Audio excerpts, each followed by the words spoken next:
শরতের এক দুপুরে চারপাশে রোদ ঝলমল করছে।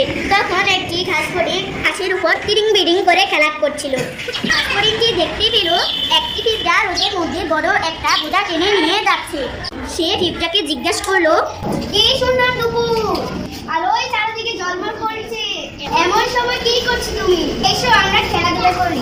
না ভাই, আমার অনেক কাজ। ঘাস ফড়িং বলল, কি কাজ তোমার? পিঁপড়া বলল, শীঘ্র শীতকাল এসে যাবে, আমি তখন ঘর থেকে বেরোতে পারবো না, তাই গরমকাল থাকতে খাবার সঞ্চয় করছি। ঘাস ফড়িংটি হেসে বলল, সেই কাজটা অনেক দেরি, এসো আমরা খেলা করি। পিঁপড়া বলল, না ভাই, তুমি তোমার কাজ করো, আমি আমার কাজ করি। ঘাস ফড়িং ভাবলো, পিঁপড়াটা খুব বোকা। এই ভেবে সে একা একা তিরিং বিডিং করে খেলা করতে লাগলো। দেখতে দেখতে শীতকাল এসে গেল, সূর্যের তাপ কমে গেল, চারপাশে কুয়াশায় ভরে গেল। তখন ঘাস ফড়িং আর খাবার খুঁজে পায় না, খেলতেও পারে না।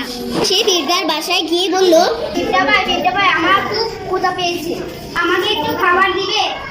পিঁপড়া বলল, আমি আমার খাবার সঞ্চয় করেছি, তোমার খাবার সঞ্চয় করিনি, তুমি গরমকালে খাবার সঞ্চয় করনি কেন? ঘাস ফড়িং